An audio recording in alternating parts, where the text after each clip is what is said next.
शाहनो भवतु शाहनो भुनक्तु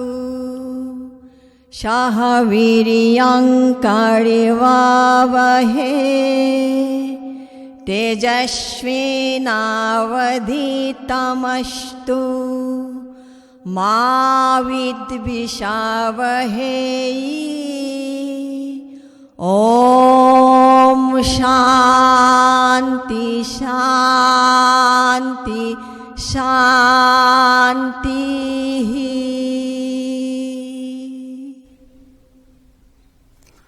নমস্কাৰ প্ৰিয় দৰ্শক, স্বাগতম জনাইছো গুৱাহাটী দূৰদৰ্শন যোগে প্ৰচাৰিত আজিৰ এই বিশেষ অনুষ্ঠানৰ মাজলৈ। আৰু লগতে আপোনালোক সদৌতিকে বিশ্ব স্বাস্থ্য দিৱসৰ আন্তৰিক শুভেচ্ছা জ্ঞাপন কৰিছো।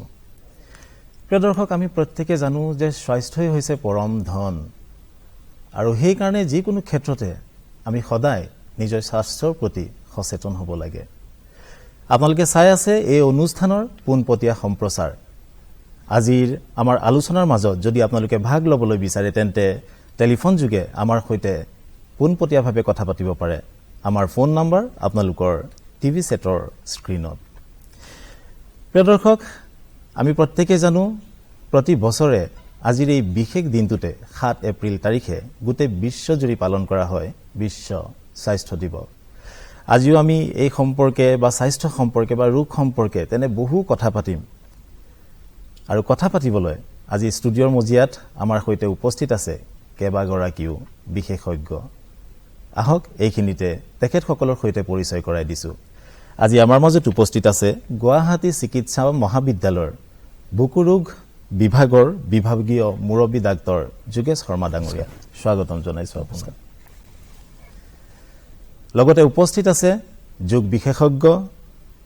শ্ৰীযুত শুভব্ৰত মুখাৰ্জী ডাঙৰীয়া। স্বাগতম জনাইছো। আজি আমাৰ মাজত উপস্থিত আছে আয়ুৰ্বেদ বিশেষজ্ঞা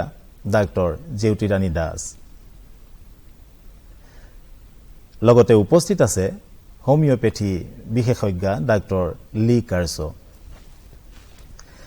আৰু আজিৰ আমাৰ এই আলোচনাৰ মাজত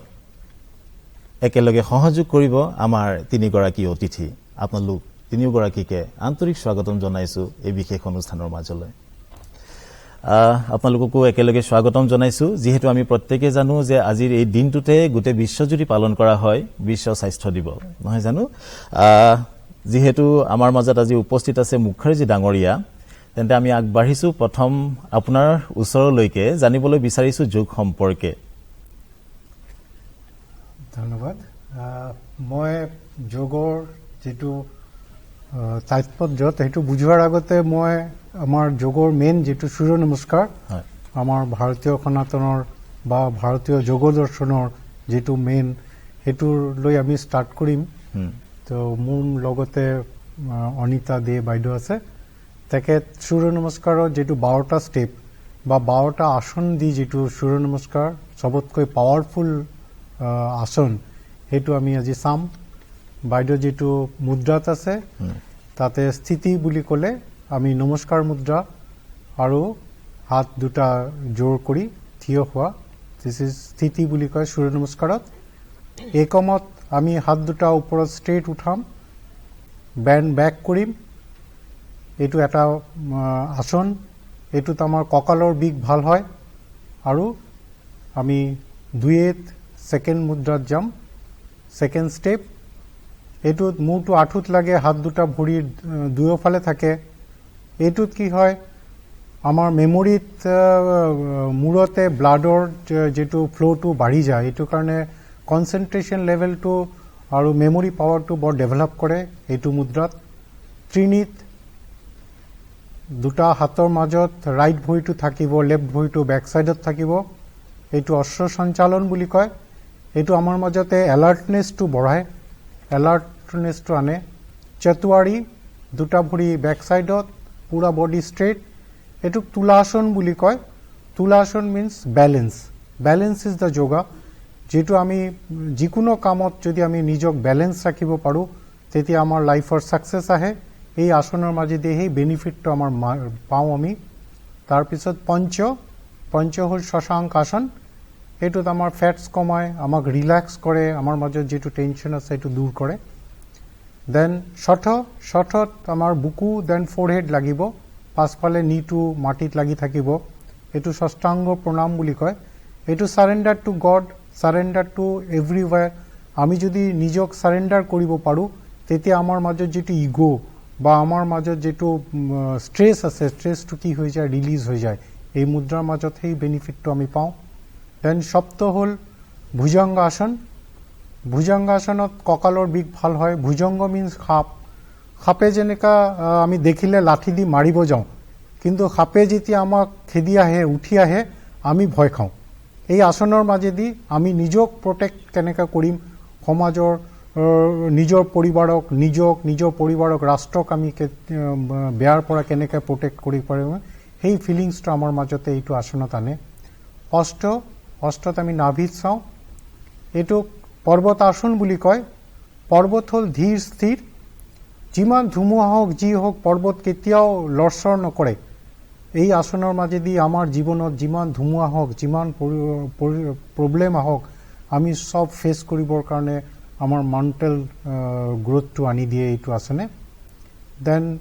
নৱত এগেইন শশাংকাসন, ৰিলেক্সেশ্যন। 10ত right leg forward, Ashwa Sanchalan. 11 দুটা ভৰি একেলগে, মূৰটো আঁঠুত লাগিব। 12 নমস্কাৰ মুদ্ৰা। নমস্কাৰ মুদ্ৰাৰ মাজেদি আমি সনাতন ধৰ্মত সকলোকে আপোন কৰি ল'বলৈ চেষ্টা কৰোঁ, আপোন কৰি লওঁ। এইটোৱে আমাৰ ধৰ্ম বা আমাৰ যোগাৰ মহত্ব। এইটো আমাৰ সূৰ্য নমস্কাৰ। ধন্যবাদ মুখাৰ্জী ডাঙৰীয়া, আৰু লগতে আন্তৰিক ধন্যবাদ জ্ঞাপন কৰিছোঁ যোগ প্ৰদৰ্শন কৰা অনিতা বাইদেউলৈ। এইখিনিতে ক'বলৈ বিচাৰিছোঁ যে অনিতা বাইদেৱে অতি সন্মানেৰে, আন্তৰিকতাৰে বিভিন্ন সময়ত বিভিন্ন অনুষ্ঠান প্ৰতিষ্ঠানত স্বামী বিবেকানন্দ কেন্দ্ৰৰ জৰিয়তে এনেধৰণৰ যোগৰ প্ৰশিক্ষণ প্ৰদান কৰি আহিছে। শৰ্মা ডাঙৰীয়া, আপোনাৰ ওচৰলৈ আহিছোঁ। যিহেতু আজি বিশ্ব যোগ দিৱস, গতিকে আমি নিশ্চয় জানিবলৈ বিচাৰিম যে এই দিৱস কিয় পালন কৰা হয় আৰু এই বছৰৰ থিম কি? একচুৱেলি 1948 চনৰ প্ৰথম 7 এপ্ৰিল তাৰিখে বিশ্ব স্বাস্থ্য সংস্থাই তেওঁলোকৰ সংসদীয় কমিটিৰ এটা প্ৰস্তাৱ গ্ৰহণ কৰিছিলে যে আজি দেখা পাইছে যে আজি গোটেই পৃথিৱীতে আমাৰ এটা থ্ৰীট আহিছে মানে। আৰু 1950 চনৰ 7 এপ্ৰিলৰ পৰা বিশ্ব স্বাস্থ্য সংস্থাই সদায় একোটা থিম লৈ এই বিষয়ে ৰাইজক সজাগ কৰি আহিছে। আৰু এইবাৰৰ এইটো হৈছে যে আমাৰ পৃথিৱী আমাৰ স্বাস্থ্য। আজি আমাৰ পৃথিৱী আমাৰ স্বাস্থ্য শব্দটো কিয় ক'ব লগা হ'ল? প্ৰথমতে মই আপোনাক এটা কথা কৈ থব গৈছো যে এজন মানুহৰ বেমাৰ নাথাকিলে তেওঁ এজন সুস্বাস্থ্যৰ অধিকাৰী বুলি ক'ব নোৱাৰি। এজন মানুহ সুস্বাস্থ্যৰ অধিকাৰী তেতিয়া ক'ব পাৰি যেতিয়া মানুহজনে শাৰীৰিকভাৱে, মানসিকভাৱে আৰু সামাজিকভাৱে তেওঁ সুস্থ হয়। সেই মানুহজনকে আমি সুস্বাস্থ্যৰ অধিকাৰী বুলি ক'ব পাৰোঁ। আজি কিন্তু আপুনি যদি বিশ্লেষণ কৰিবলৈ যায় তেতিয়াহ'লে আমি সামাজিকভাৱে, মানসিকভাৱে বা শাৰীৰিকভাৱে আমি আজি সেই স্বাস্থ্যৰ অধিকাৰী হ'ব পৰা নাই। কিন্তু বিশ্ব স্বাস্থ্য সংস্থাই প্ৰতি বছৰে একোটাকৈ থিম দি আহিছে। কেতিয়াবা দিছে যে স্বাস্থ্য আৰু সুস্বাস্থ্যৰ কেনেকৈ অধিকাৰী হ'ব পাৰি। ঠিক এতিয়া অলপ আগতে আমাক কিছুমান আসন দেখুৱালে যে এই আসনবিলাকে আমাক মেণ্টেলি আমাক ষ্ট্ৰং কৰে। আজি যদি আমি বিগত 2 বছৰত চাওঁ, আমাক কভিডে আমাক বহুত বস্তু শিকাই থৈ গ'ল। আমাৰ যিবিলাক যি আছিলে বিজ্ঞানৰ যিটো সফলতা, তাতো বহু সময়ত মানে আমি সফল হৈছো যে আমি আজি ভেকচিন উলিয়াব পাৰিছো, আমি চিকিৎসা কৰিব পাৰিছো। কিন্তু একে সময়তে আমাক কিছুমান তাৰ মানে ইনইকুৱেলিটি মানে বৈষম্যতা দেখুৱাই থৈ গ'ল যে আমি স্বাস্থ্যৰ কাৰণে আমাৰ ছেটআপবিলাক কিমানখিনি আমাৰ ভাল। আজি যদি চাওঁ যে অক্সিজেনৰ অভাৱত মানুহ ঢুকাইছে, এইটো অকল যে ইয়াতে নাই গোটেই পৃথিৱীতে হৈছে। আজি আমি কৈ আছো যে আমাৰ স্বাস্থ্য বিজ্ঞান বহুত ওপৰত হৈছে, কিন্তু এটা সাধাৰণ ভাইৰাছৰ দ্বাৰা আমি আজি 2 বছৰ কেনেকুৱা ধৰণে আমি বিভ্ৰান্ত হৈ পৰিছিলো। কত মানুহক আমি আপোন মানুহক আজি ঢুকাইছো। আজি এইবিলাকৰ হোৱাৰ কাৰণটো কি আচলতে? আজি কি কাৰণত আমি আজি এইটো থিম ল'ব লগা হৈছে যে আমাৰ পৃথিৱী আমাৰ স্বাস্থ্য? কাৰণটো হৈছে যে আজি গ্ল'বেল ৱাৰ্মিং এটা আৰম্ভ হৈছে। আৰু এই গ্ল'বেল ৱাৰ্মিং লগে লগে হৈছে কি green house gas emission. Green house gas emission মানে দেখা পাইছে যে আজি কাৰ্বন ডাই অক্সাইড, আপোনাৰ ছালফাৰ ডাই অক্সাইড, নাইট্ৰাছ অক্সাইড, মিথেন, ওজন, ঠিক সেইদৰে ফ্ল'ৰান, আজি নানান ধৰণৰ গেছে আমাৰ আজি বায়ুটো প্ৰদূষিত কৰিছে, যাৰ কাৰণে প্ৰতি বছৰে প্ৰায় 12 নিযুত মানুহ মৃত্যুমুখত পৰে। এই মৃত্যু যিখিনি মানুহ পৰিছে, এইখিনিক আমি আচলতে বচাব পাৰো তাৰ কাৰণে আমাক কিছুমান সজাগতা লাগে আৰু বিশ্ব স্বাস্থ্য সংস্থাই তাকে সজাগতা কৰি আহিছে আজি মই আপোনাক সাধাৰণ ধৰণে ক'বলৈ গৈছো যে এই যেটো প্ৰবলেম সমস্যা অকল যে আমাৰ ইয়াতে হৈছে এইটো নহয় আজি কিছুদিনৰ পৰা আপুনি যদি দেখা পায় আমাৰ মাধ্যমবিলাকত বিলাক দেখুৱাইছে বা ইলেক্ট্ৰনিক মিডিয়াত দেখুৱাইছে যে কিছুমান নদী শুকাই গৈছে গতিকে নদীটো কিয় শুকাই গ'ল যে এইটো ইয়াত নহয় 1952 চনত লণ্ডনত এবাৰ স্মগ হৈছিলে স্মগ মানে কি যে কুঁৱলী একে সময়তে ধোঁৱা কুঁৱলী হৈছিলে আৰু যাৰ কাৰণে বহুত মানুহ তাত ঢুকাইছিলে বহুত হস্পিটেল যাব ধৰিছিলে একে অৱস্থা হৈছিলে 2003 চনত য'ত ইউৰোপিয়ান কাণ্ট্ৰিবিলাকত হিট ষ্ট্ৰক হৈছিলে আৰু তাৰপিছতে আমি যেতিয়া কম যে আমেৰিকাৰ কথা কওঁ USA কথা কওঁ এইবিলাক দেশতো দেখা গৈছিলে যে 2012 চনত তাতো ক্লাইমেট চেঞ্জৰ কাৰণে বহুত পৰিৱৰ্তন দেখা গৈছিলে যাৰ কাৰণে এজমা হাঁপানি ৰোগ শ্বাসকফ আদি ৰোগবিলাক বহুত বাঢ়ি গৈছে এই গোটেইখিনি আপোনাৰ গোটেই জড়িত হৈ আছে আমাৰ পৰিৱেশৰ লগত গতিকে এই পৰিৱেশটো আজি কোন আছে আজি আমি দেখা পাইছো যে দিল্লীৰ আজি কিছুদিন আগতে মই এজন মোৰ বন্ধু আহিছিলে তেওঁ আহি আমাৰ শ্বিলঙত গৈছিলে বৰাপানীত তেওঁ হাহাকাৰ লগাই দিলে যে মই নীলা আকাশখন দেখা পাইছো আমি নীলা আকাশখন কিয় দেখা নোপোৱা হৈ গলো আচলতে গতিকে আজি সেই নীলা আকাশখন আমাৰ নোহোৱা হৈছে এইটো হৈছে আমাৰ স্মক আজি এইবিলাকে আমাক কেনেকুৱাকৈ আৱৰি ধৰিছে যাৰ কাৰণে প্ৰত্যেক 15 মিনিটত তাৰমানে আমি 90% আমি আজি দূষিত বায়ুটো সেৱন কৰিছো গতিকে আজি আমাক বিশ্ব স্বাস্থ্য সংস্থাই আপোনাৰ মোৰ আমি সকলোৱে লগ লাগি আমি কি কৰিব পাৰো আচলতে ইয়াৰ কাৰণে যেনে প্ৰদূষণ ক্ষমতা মই এটা সাধাৰণ দিছো যে আমি প্লাষ্টিকৰ বেগটো এতিয়া ব্যৱহাৰ কৰিছো সাগৰৰ তলিত ইতিমধ্যে প্লাষ্টিকৰ বেগেৰে তুলি মানে ভৰি গৈছে পাহাৰৰ উচ্চতাটো আমি দেখা পাইছো এইবিলাক যেতিয়া চিৰাচিৰি হয় এইবিলাক কেতিয়াও চেজ হৈ নাযায় মাটিৰ লগত মিলি নাযায় গতিকে আমি আজি সেইবিলাক খাইছো মাছবিলাকে খাইছে এটা যেতিয়া ড্ৰাফ্ট এৰিয়া হৈ যায় তেতিয়া হয় কি শুকান হৈ যায় সেই এৰিয়াটোত নদীবিলাক শুকাই যোৱাৰ লগে লগে অকল মানুহৰে নহয় চৰাই চিৰিকটি আজি সাধাৰণভাৱে কওঁ আমাজনৰ যিটো হৈছিলে জুই আমাজনৰ জুইত কিমান চৰাই চিৰিকটি জন্তু জীৱ জন্তু গ'ল অকল মানুহৰে হোৱা নাই সেইটোৰ আমি এটা পৰিৱৰ্তন আনিব লাগিব আৰু আজি আমাৰ মেছেজটো ঠিক সেই ধৰণে আমি আলোচনাটোত আমি হলে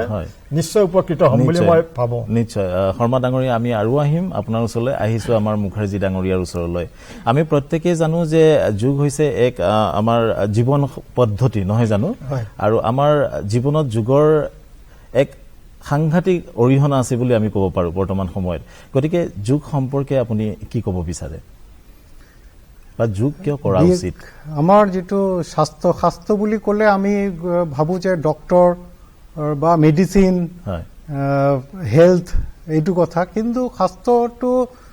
আমি কেনেকৈ মেইনটেইন কৰিম শাস্ত্ৰটো কেনেকৈ মেইনটেইন কৰিম আমাৰ জীৱন পদ্ধতিটো কেনেকৈ হ'ব লাগিব এই জীৱন পদ্ধতিটোকে যোগা বুলি কয় যোগা এইটো এটা ফিজিক্যাল এক্সাৰসাইজ আমি আজিকালি দেখা পাওঁ কমাৰ্চিয়েলাইজ হৈ গৈছে যোগাটো এইকাৰণে ফিজিক্যাল এক্সাৰসাইজৰ ওপৰত বেছি গুৰুত্ব দি আছে কিন্তু আমাৰ যিবিলাক সাইন্টিষ্ট আছিলে ঋষি পতঞ্জলি এনেকা কৰি যোগাৰ যিবিলাক সাইন্টিষ্ট আছিলে বা আমাৰ মুনি ঋষি যিহতে সাইন্টিষ্ট আছিলে বা ৰিসাৰ্চ কৰিছিলে আমাৰ সমাজৰ কাৰণে আমাৰ সমাজক দি গৈছে তেখেততে সেইটো দিছিলে কি জীৱন পদ্ধতিটো কেনেকা হ'ব লাগে আমি কেতিয়া উঠিব লাগে ৰাতিপুৱা কি কৰিব লাগে ৰাতি কেতিয়া শুব লাগে এই পদ্ধতিটো যেতিয়া আমি ধুনীয়াকৈ মেইনটেইন কৰিব পাৰো সেইটোকে যোগা বুলি কয় যোগা এইটো নহয় যে আমি উঠিলো ৰাতিপুৱা হাত ভৰি অলপ এইফালে কৰিলো আৰু চলি আছো সেইটো যোগা নহয় যোগা হ'ল যে আমাৰ জীৱনৰ যেটো আল্টিমেট গোল আনন্দৰ অনুভূতি এই আনন্দৰ অনুভূতিটো আমি পাবৰ কাৰণে হ'ল যোগা আমাৰ মাজত আমি দেখা পাওঁ যে এতিয়া আমি আনন্দৰ অনুভূতিটো কমি গৈছে এইকাৰণে ইমান ষ্ট্ৰেছ আহিছে প্ৰতিটো কামত ষ্ট্ৰেছ প্ৰতিটো শাৰীৰিক চাপ সকলো ফালৰ পৰা মানুহ চাপত আমাৰ ইমান মানে ফাষ্ট ফুড বা ইমানত আমাৰ এনেকা হৈছে যে আমাৰ সিস্টেমটো গণ্ডগোল হৈ গৈছে যদি এই সিস্টেমটো আমি ভাল ৰাখিব লাগে তেতিয়া আমি আমাৰ জীৱন পদ্ধতিটো ঠিক কৰিব লাগিব মুখাৰ্জী ডাঙৰীয়া আমি আৰু কথা পাতিম আমাৰ হয়তো আৰু এগৰাকী বিশেষজ্ঞ আছে জেউতি বাইদেউ ডক্টৰ জেউতি বাইদেউ আমি প্ৰত্যেকে জানো যে ঋষি মুনিৰ দিনৰ পৰাই আয়ুৰ্বেদ চিকিৎসা পদ্ধতি চলি আহিছে সেই সময়তো আছিলে বৰ্তমানো আছে আৰু আমাৰ ভাৰতবৰ্ষখন বিভিন্ন বনৌষধিৰে ভৰপূৰ গতিকে আপোনাৰ পৰা জানিবলৈ বিচাৰিছো যে আয়ুৰ্বেদে ৰোগ নিৰাময়ৰ ক্ষেত্ৰত আমাক কি ধৰণে সহায় কৰে বা উপকাৰ কৰে মই প্ৰথমতে সকলোকে বিশ্ব স্বাস্থ্য দিৱসৰ শুভেচ্ছা জনাইছো মই ক'ব বিচাৰো এইবাৰ যেটো theme our planet our health এই কথাষাৰ আমাৰ আয়ুৰ্বেদ ক্লাছিকত আগৰ পৰাই কোৱা আছে যে এটা সিদ্ধান্ত থাকে, প্ৰিন্সিপল থাকে কিছুমান, মানে লোক পুৰুষ সাম্য, লোক আৰু পুৰুষ সাম্য হ'ব লাগিব। মানে যিটো এনভাইৰনমেণ্ট আমাৰ বাহিৰৰ জগতখনৰ লগত আমাৰ ভিতৰৰ জগত যিটো আমাৰ বডিটো ফিজিঅ'লজি বা পেথলজি যিখিনি আছে আমাৰ সেইখিনি মানে নৰ্মেল ফিজিঅ'লজিখিনি আমাৰ মানে মেটচ মানে একে হৈ থাকে। আৰু সেইখিনি যেতিয়া প্লেনেট বা মানে চাৰাউণ্ডিংটো আমাৰ যেতিয়া মানে সাম্য হৈ থাকিব, তেতিয়া আমাৰ বডিটো আমাৰ সাম্য হৈ থাকিব। গতিকে এই থিমটো যে এতিয়া লোৱা হৈছে, কিন্তু আমাৰ 5,000 বছৰ আগতে এই কথা ঋষিমুনিসকলে ভাবিছিল, তাৰমানে সেইটো ধাৰণাৰে চলি আহিছিলে। কিন্তু এতিয়া কি হ'ল, সময় সাপেক্ষে বহুত টেকন'লজি আহিলে, মানুহৰ জীৱনশৈলী ৰোগত মানুহে মানে আৰম্ভ কৰিলে ভোগা। বহু ধৰণে ধৰক অকল বাহিৰৰ পশ্চিমীয়া দেশতে নহয়, ভাৰতবৰ্ষতো আজি সেইটো সমস্যা, যিটো আমি সেইবিলাক পালন কৰিব পৰা নাই, যিটো লোক পুৰুষ সাম্যতা আমি মানে বজাই ৰাখিব পৰা নাই, সেইকাৰণে আমি বহুত ৰোগত ভুগিবলগীয়া হৈছে। মানে নন কমিউনিকেবল ডিজিজ যিবিলাক, সেইবিলাক জীৱনশৈলী ৰোগ হয় এইবিলাক, বা ইনফেকচিয়াছ ডিজিজ যিবিলাক মানে বীজাণুৰ পৰা হয়, সেইবিলাক ৰোগৰ পৰা আমি তাৰমানে এইবিলাক ৰোগত ভুগিছোঁ। সেইখিনি আমি পালন নকৰাৰ ফলতে ভুগিছোঁ। যি আমাৰ শাস্ত্ৰত দিনচৰ্যা, ঋতুচৰ্যা, আমি আচাৰ ৰচায়ন সিহঁতে ক'লে মানে আমাৰ সদ্ভাৱনা, মানুহৰ ব্যৱহাৰ, আমি গুৰুজনক কেনেকৈ আমি সন্মান কৰিব লাগে, আমাৰ লগৰীয়া আমি কেনেকৈ থাকিব লাগে, আমি কেনেকুৱা এটা জীৱন পদ্ধতি, মানে আমি কেনেকুৱা এটা প্ৰফেশ্যন, মানে আমি কৃষি কৰ্ম কৰিম নে শিক্ষা কৰিম, তেনেকুৱা ধৰণৰ এটা প্ৰফেশ্যন ভালকৈ বাছি ল'ব লাগে। তেতিয়া আমাৰ আয়ুৰ্বেদিক উদ্দেশ্যই হৈছে যে মানসিক, আধ্যাত্মিক, ফিজিঅলজি সেইখিনি আমি ঠিক কৰি ৰাখিব লাগিব। সেইকাৰণে আমি অকল খোৱা অভ্যাস বা দিনচৰ্যা ঋতুচৰ্যাই নহয়, আমি আচাৰ ৰসায়ন, যিটো ৰসায়নৰ আচাৰ, যিটো কণ্ডাক্ট, সেই কণ্ডাক্টটো আমি লগতে পেৰেলি মানে লৈ যাব লাগিব। আৰু তেতিয়াহে আমি মানে আয়ুৰ্বেদিকৰ যিখিনি কৈছে আমি সেইখিনি আমি মানে তাৰ পৰা সফলতা পাব পাৰিম। আৰু কাৰণ অকল এটা আপুনি মানে আমাৰ আয়ুৰ্বেদিকৰ মেডিচিন ল'লোঁ, আমি দৰৱ ল'লোঁ, বন ঔষধি ল'লোঁ, কিন্তু আমি ৰাতি দেৰিকৈ শুইছোঁ বা ঋতুচৰ্যাত কিন্তু ঋতুত কি খাব লাগে সেইটো পালন কৰা নাই, আমি বেয়া ব্যৱহাৰ কৰিছোঁ, মানে মানসিকভাৱে আমি মানুহ ভাৰসাম্য নাই। আৰু আমাৰ ধৰক খং আমাৰ বেছি, যিটো আমি এভইড কৰিব লাগে সেইটো এভইড কৰা নাই। ধৰক মানসিক যিটো আমাৰ খং, ৰাগ, ভয়, সেইবিলাক আমাৰ কণ্ট্ৰল ৰাখিব লাগিব, সেইবিলাক আমি ধাৰণ কৰিব লাগিব। আমাৰ জীৱন ধাৰণা আমি সলনি কৰিব লাগিব। ধাৰণীয় বেগ আছে আমাৰ, কিছুমানৰ কথা কৈছে খুব সুন্দৰভাৱে। অধাৰণীয় বেগ আছে, অধাৰণীয় বেগ আমাৰ মল মূত্ৰ আমি ত্যাগ কৰিব লাগে। আমাৰ হাঁচি এটা আহিল ৰখাব নালাগে, মানে হাঁহিব নালাগে, বা তাই কাহি দিলে বা হাঁহি দিলে বা পেচাব পায়খানা, এইবিলাক মানে অধাৰণীয় বেগ। আৰু ধৰক টোপনি লগাত বা টোপনি শুবৰ মন গৈছে, শুব, তেওঁ ধাৰণ কৰিব নালাগে সেই বেগটো। সেনেকুৱা ধাৰণীয় অধাৰণীয় বেগবিলাকৰ কথা কৈছে। সেই সকলোখিনি পালন কৰি আমাৰ আয়ুৰ্বেদিকৰ যিখিনি ফাণ্ডামেণ্টেল আছে, তেতিয়া আমি উপকৃত হ'ব পাৰিম। অকল বন দৰৱী ঔষধ আমি এইটো অমুকত এইটো খালোঁ দৰৱ ভাল হৈ গ'ল, সেইটো নহয়। তাৰমানে গোটেইখিনি আমি সমভাৱে গ'লেহে আমি সুফল পাম। ধন্যবাদ জ্যোতি বাইদেউ। আমি প্ৰত্যেকে জানো যে হোমিঅ'পেথি অন্য চিকিৎসা পদ্ধতিৰ নিচিনাকৈ হোমিঅ'পেথিও যথেষ্ট সমাদৰ লাভ কৰিছে আৰু অতীজৰে পৰা চলি আহিছে। আমাৰ মাজত উপস্থিত আছে ডক্টৰ লী। तो डॉक्टर ली, मैं आपसे जानना चाहूंगा कि कौन कौन सी डिजीज में होम्योपैथी ज्यादा फलदायक होते हैं? Thank you. होम्योपैथी जिस तरह से आप लोगों को पता है कि एक होलिस्टिक सिस्टम ऑफ मेडिसिन है, जहाँ पे हम लोग पेशेंट का जो पूरा जो हम लोग डिटेल्स लेते हैं, it's not about just diagnosis, जिस सिम्टम्स के साथ पेशेंट आती है, हम लोग जो है मेंटल और फिजिकल और सोशल वेलबींग को कंसिडर में रखते हुए उनका पूरा हम लोग केस टेकिंग करते हैं डिटेल में. So we give holistic as well as individualistic system treatment to the patient.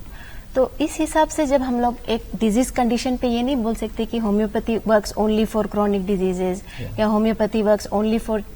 Paediatric diseases. So homeopathy is for all ages, all gender and any disease condition, and we treat the patient according to the symptoms of the patient for that particular individual who comes to us. So एक system of एक disease condition या एक system of के लिए ये ज़्यादा like efficacious है ये बोलना सही नहीं होगा. We give the holistic treatment for all kind of diseases. That is the thing. শৰ্মাদনৰি আমি আৰম্ভণিতে কথা পাতিছিলো, আপুনি বতৰ পৰিৱৰ্তনৰ কথা কৈছিলে যে বৰ্তমান আমি কি কি সমস্যাৰ সন্মুখীন হৈ আছো, ভুগি আছো নহয় জানো. এই যে সঘনে বতৰ সলনি হ'বলৈ ধৰিছে, কিছুমান নোহোৱা নোপোজা ঘটনা ঘটিবলৈ ধৰিছে, কাৰণ সম্পৰ্কে ক'ব নেকি অলপ? আজি আমি এটা দেখা পাইছো যে আজি আমাৰ টেম্পাৰেচাৰৰ পৰিৱৰ্তন হৈছে. একদম আজি দেখা পাইছে যে গৰমৰ দিনত ঠাণ্ডা হৈছে, ঠাণ্ডাৰ দিনত গৰম দেখা গৈছে. এটা হৈছে কি ৱেডাৰটো এজ এ হ'ল চেঞ্জ হৈছে আজি মই গম পাইছোঁ যে কালিলৈ নলবাৰীত বহুত বৰষুণ কিন্তু গুৱাহাটীত বৰষুণ নাই গতিকে এই যিবিলাক বতৰৰ ৱেডাৰ চেঞ্জ হৈছে আৰু এইবিলাকে আল্টিমেটলি আমাক এফেক্ট কৰিছে কিয় গ্ৰীণ হাউচ এমিশ্যন যিটো মই কৈছোঁ গেছ সেইটোত এফেক্ট কৰিছে আজি আমাৰ গছপুলি নোহোৱা হৈ গৈছে এটা কাৰণ হৈছে ডিফৰেষ্টেশ্যনৰ কাৰণ বহুত কেইটা আছে এটা আছে কি যে নদীৰ পাৰত মানুহৰ ঘৰ আছে মথাউৰিয়ে লেণ্ডশ্লাইড কৰি ভাঙি লৈ গ'ল বানপানীৰ সময়ত তেওঁলোকে ক'ত যাব আল্টিমেটলি ক'ৰবাত তেওঁলোকে থকা গছ টছখিনি কাটি তাতে কৰিব লাগিলে বা তেওঁলোকে পাহাৰত লৈ ল'লে কিছুমান মানুহে পাহাৰবিলাক অধিকাৰ কৰি ল'লে বা কিছুমান অৰ্গেনাইজেশ্যন থাকে যিবিলাকে লুকাই থাকিবৰ কাৰণেও তেওঁলোকে সেই গছ টছ কাটি তাত পাহাৰৰ মাজত থাকিছিলে আল্টিমেটলি তেনেকুৱা ধৰণৰ হোৱাৰ কাৰণে হৈছে কি আমাৰ নৰ্মেল যিটো স্বাভাৱিক প্ৰক্ৰিয়া সেইটো নোহোৱা হৈ গৈছে যেনে ধৰক আমি এতিয়া উশাহত অক্সিজেনটো লৈছোঁ ভগৱানে দিছে মই এটা সৰু সাধাৰণ কথা ক'ব গৈছোঁ সেইটো অৱশ্যে মানে হোৱাটছএপত মেছেজ পাইছিলোঁ যে এজন ইউৰোপীয়ান মানুহে বয়স্ক মানুহে 85 ইয়াৰ্ছ হৈছিলে তেওঁ ক'ভিডত আক্ৰান্ত হৈছিলে গতিকে তেওঁৰ যেতিয়া অক্সিজেন লগা হ'ল তেওঁ এখন সৰু বিল দিলে মানে কিবা ইউৰো বিল দিছিলে দিওঁতে তেওঁ মানে খুব কান্দিলে মানুহজনে তেতিয়া তেওঁ ক'লে যে ডক্টৰে ক'লে যে আপোনাৰতো আমি চব ফ্ৰী কৰিছোঁ মাত্ৰ এটা সাধাৰণ বিল এখন যদি এইটো না আমি ফ্ৰী কৰিম তেতিয়া তেওঁ কৈছিলে যে নহয় মোৰ আজি খুব দুখ লাগিছে যে প্ৰকৃতিয়ে মোক কিমান তাৰমানে অক্সিজেন দিছিলে আৰু আজি মই 5 দিনত ইমানখিনি বিল দি তাৰমানে মোক প্ৰকৃতিয়ে কিমান টকা অলৰেডি দিছে আৰু এই বস্তুবিলাকে আমাক আজি চাৰিওফালে আমাৰ মাজত যিটো মই অমুক একেটা যিটো কৈছে যে আমাৰ ইগো প্ৰব্লেম গৰ্ব অহংকাৰ এইবিলাক আমাৰ নাশ কৰি গুচি গৈছে মই ক'ভিডৰ লিংকতে আৰু ক'বলৈ আহিছোঁ ঠিক সেইদৰে আজি ডিফৰেষ্টেশ্যন হৈছে গছ গছনিবিলাক নোহোৱা হৈছে যে আমি যিবিলাক কাৰ্বন ডাই অক্সিজেনটো লৈছোঁ নেচাৰৰ পৰা কাৰণ গছৰবিলাকে এৰি দিছে আৰু কাৰ্বন ডাই অক্সাইডটো লৈ লৈছে লিভছবিলাকে গছৰ মানে পাতবিলাকে যদি গছে নাথাকে তেতিয়াহ'লে মানুহ কেনেকৈ থাকিব জীৱ জন্তু কেনেকৈ থাকিব গতিকে আমি দেখি আছোঁ যে পৰিৱেশৰ ভাৰসাম্যতাই আপোনাৰ যাৰ কাৰণে আজি কেঞ্চাৰৰ ৰোগ বাঢ়ি গৈছে আজি শ্বাস প্ৰশ্বাস নলীৰ ৰোগবিলাক বাঢ়ি গৈছে যেনে হাঁপানী ৰোগৰ সংখ্যা বাঢ়িছে আপোনাৰ শ্বাসকফৰ সংখ্যা বাঢ়ি গৈছে এখেতে কৈছে টেনচন এনজাইটি হয় আজি হাইপাৰ টেনচন কেছ বেছি হৈ গৈছে ভাৰতবৰ্ষক আজি ডায়েবেটিছ ৰোগীৰ বহুমূত্ৰ ৰোগীৰ হাব বুলি কোৱা হৈছে আৰু একে সময়তে হৈছে কি ষ্ট্ৰোক কেছবিলাক বাঢ়ি গৈছে এতিয়া আমি টেনচন এনজাইটি সকলোৰে পৰা ৰিলিভ হ'ব লাগিব আমি গছ পুলি ৰুব লাগিব আমি যিবিলাক ভেহিকলবিলাক আমি চাব লাগিব য'ত এয়াৰ পলিউশ্যনবিলাক হৈছে এটা হৈছে ইলেক্ট্ৰিচিটিৰ কাৰণে আমি চ'লাৰ ছিষ্টেম ব্যৱহাৰ কৰিব লাগিব কাৰণ ইয়াত বহুত হিট পৰা হয় এমিশ্যন হয় ঠিক সেইদৰে ইণ্ডাষ্ট্ৰিয়েলাইজেশ্যন হোৱাৰ লগে লগে এটা ডাঙৰ সমস্যা সেইটো লাগিব সেইটো ঠিক সেইদৰে আপোনাৰ যদি হয় ফুড ৱাষ্টেজবিলাকৰ পৰা হ'ব ধৰিছে এগ্ৰিকালচাৰ আজি বহুত জেগাত হয় কি যে নাৰাবিলাক জুই লগাই দিয়ে পুৰি দিয়াৰ কাৰণে যাৰ ফলস্বৰূপে তাৰ পৰা অহা ধোঁৱাটোৱে আজি গোটেই আমাৰ প্ৰদূষণ এটা সৃষ্টি কৰিছে গতিকে ইয়াৰ ওপৰত আলোচনা কৰিব লগা বহু কথা আছে হয়তো আমাৰ কাৰণে এটা নিৰ্ধাৰিত সময় যথেষ্ট নহয় হয় আচলতে এই যে কেঞ্চাৰ এইবিলাক ৰোগৰ পৰা আমি বহুত হাত সাৰিব পাৰোঁ এইবিলাকৰ কাৰণে দায়ী আমি আচলতে নিজে আমি আকৌ আহিম কথাৰ মাজলৈ এইখিনিতে প্ৰিয় দৰ্শক আপোনালোকক জনাবলৈ বিচাৰিছোঁ মই আৰম্ভণিতে আপোনালোকক কৈছিলোঁ যে কেইগৰাকীমান বিশিষ্ট অতিথিয়ে আমাৰ মাজত উপস্থিত আছে তেওঁলোকৰ সফল কাহিনী লৈ তেনে এগৰাকী ব্যক্তি হৈছে আপোনাক স্বাগতম জনাইছোঁ আপোনাৰ নাম মোৰ নাম লক্ষ্য কুমাৰ সন্দিকৈ হয় আজি বিশ্ব স্বাস্থ্য দিৱসৰ দিনটোত অসম তথা উত্তৰ পূৰ্বাঞ্চলৰ বিশ্বৰ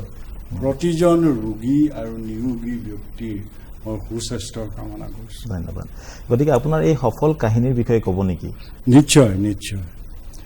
মই যে আপোনালোকক আজি সম্বোধন কৰিব পাৰিছোঁ এই অনুষ্ঠানটোত উপস্থিত আছোঁ তাৰ একমাত্ৰ কাৰণ আৰু তেওঁ মই ধন্যবাদৰ সৈতে কৃতজ্ঞতাৰ সৈতে জনাওঁ যে মই ইয়াত উপস্থিত আছোঁ কেৱল ডক্টৰ দেউজী ৰাণীৰ চিকিৎসা মই মোৰ যিখিনি মোৰ স্বাস্থ্য সম্পৰ্কীয় পৰিক্ৰমা সেইখিনি ক'বৰ কাৰণে অকণমান মই সময় ল'ম সময় এইকাৰণে ল'ম যে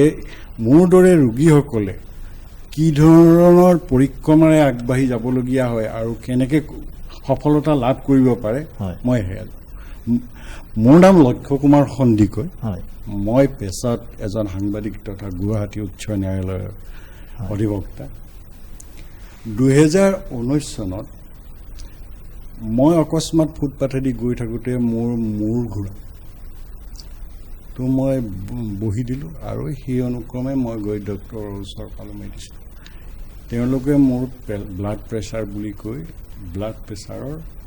ঔষধ দিয়ে মই খালোঁ 7 দিন কিন্তু মোৰ সেই ধৰণৰ ঘটনা ঘটিল তাৰপিছত গুৱাহাটীৰ এখন আগশাৰীৰ নাৰ্ছিং হোমত গৈ এজন কাৰ্ডিঅ'লজিষ্টক মই দেখুৱালোঁ। তেওঁ মোৰ কাৰণটো ধৰিব পৰা নাই। তেওঁ মোক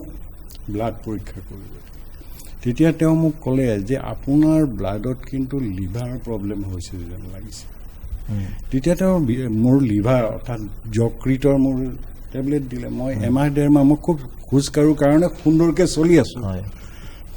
চলি আছোঁ। কিন্তু তেওঁ ক'লে যে আপুনি গেষ্ট্ৰ'এণ্টাৰাইটিছৰ এজন ডক্টৰক দেখুওৱা ভাল। 3 মাহ চলিল। মই ডক্টৰ এজনক দেখুৱালোঁ, তেওঁ গুৱাহাটীৰ আগশাৰীৰ।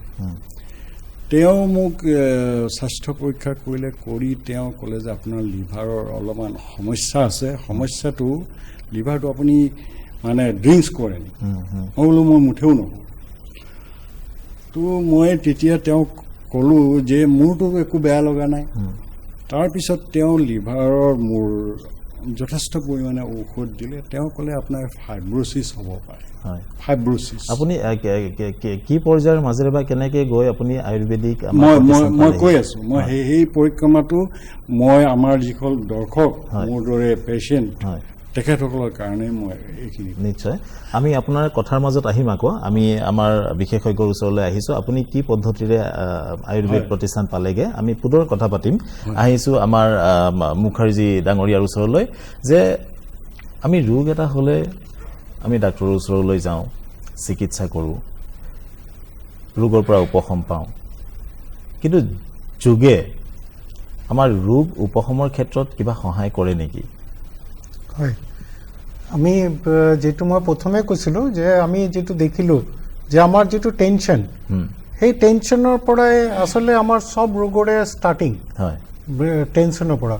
তো যোগাৰ যেটো আমাৰ ঋষি মুনিহঁতে যেটো যোগাৰ ডেফিনেশ্যন দিছিলে, প্ৰথম ডেফিনেশ্যনটো হ'ল যুজ্যতে আনেনা ইতি যোগা। হয়, জোৰনা হি যোগা হে। জোৰনা কাৰ লগত? শৰীৰৰ লগত মন, মনৰ লগত বুদ্ধি, বুদ্ধিৰ লগত আত্মাৰ। যেতিয়া যোগ হৈ আমি কোনো কাম কৰিম তেতিয়া কি আমাৰ কনচেন্ট্ৰেশ্যন লেভেলটো বাঢ়ি যায়, আমাৰ কামৰ স্কিলটো বাঢ়ি যায়, আমি নিজক জানিব পাৰোঁ। যেতিয়া জানিব পাৰোঁ আমাৰ মাজত কি হয়, টেনশ্যনটো কমি যায়। গীতাত আমি দেখিছোঁ, গীতাত কৃষ্ণই অৰ্জুনক কৈছে যে কৰ্ম সুকৌশলম, কোনো কাম যদি আমি সুন্দৰভাৱে কৰোঁ, সুন্দৰ মানে শুভভাৱে কৰোঁ, সেইটোকে যোগা বুলি কয়। আৰু গীতাত আৰু এটা ডেফিনেশ্যন আছে যোগাৰ, সেইটো হ'ল যে বেলেঞ্চ ইজ দ্য যোগা। যদি আমি প্ৰতিটো বস্তুত বেলেঞ্চ কৰিব পাৰোঁ, আমি কিমান খাব লাগে সেইটো ইমানটোৱে খাম, বেছি নহয়। কিমান শুব লাগে ইমানটোৱে শুম, তাৰ বেছি নহয়। কিমান কথা পাতিব লাগে সেইটোও যদি আমি বেলেঞ্চ কৰিব পাৰোঁ, এভৰিথিং যদি আমাৰ বেলেঞ্চৰ মাজত যায়, তেতিয়া কি হয়, আমাৰ জীৱনটো বৰ ধুনীয়া আৰু সুন্দৰ হয়। আৰু যিটো আমাৰ আল্টিমেট গ'ল আনন্দৰ অনুভূতি, সেই অনুভূতিটো আমি কি কৰিব পাৰোঁ, এচিভ কৰিব পাৰোঁ। আৰু যদি এই অনুভূতিটো এচিভ কৰি আমি আগবাঢ়ি গৈ থাকোঁ, আমাৰ এই যে যিমান বেমাৰ আছে, বেমাৰ আজাৰ যিমান আছে, সেইবিলাক আমাতকৈ দূৰত গুচি যাব। আমাৰ সুন্দৰ জীৱন হ'ব, স্বাস্থ্য হ'ব, আৰু আমি ভালদৰে থাকিব পাৰিম জীয়াই। নিশ্চয় নিশ্চয়। ডক্টৰ জেইটু বাইদেউ, এই আয়ুৰ্বেদ চিকিৎসাই আমাৰ জীৱন আৰু আমাৰ জীৱনশৈলীৰ ওপৰত ইয়াৰ গুৰুত্ব আৰু কি ধৰণে আমাক সহায় কৰি আহিছে ৰোগ নিৰাময়ৰ ক্ষেত্ৰত অলপ ক'ব নেকি চমুকৈ? মই তেতিয়াও কৈছোঁ যে মানে আমি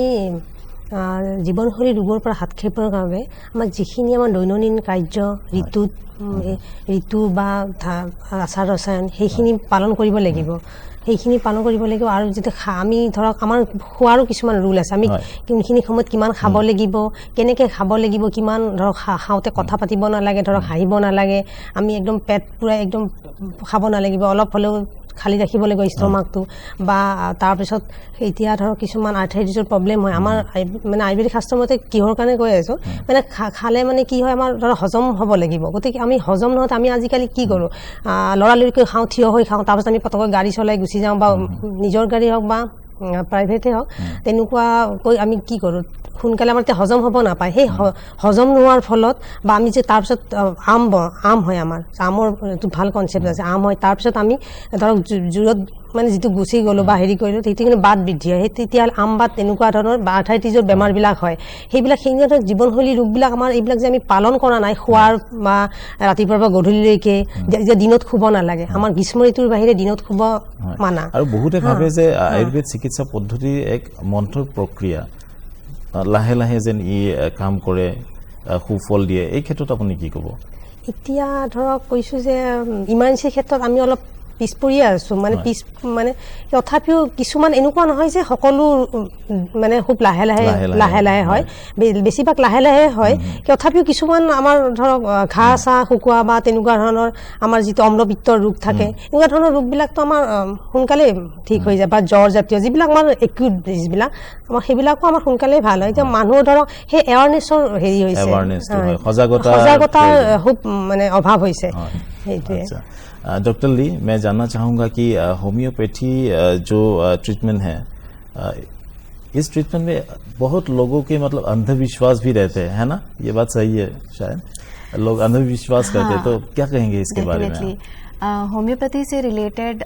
ये बात सच है कि बहुत सारे मिथ्स जो है पब्लिक में है one of the most important myths और सबसे ज़्यादा जो प्रेवलेंट है ये है कि होम्योपैथी स्लो एक्टिंग है बोलते हैं कि it's is very slow time लगता है डिजीज क्योर होने में which is actually not true homeopathy हमने बहुत सारे रिसर्चेस एस्टैब्लिश करके ये दिखाया है कि होम्योपैथी अक्यूट केसेस में भी काफ़ी एफिकेशियस पाया गया है स्पेशली बच्चों में जो एक्यूट डायरिया हुआ एक्यूट अटैक्स ऑफ अस्थमा हुआ ये सभी चीज़ पे वी हैव क्लिनिकली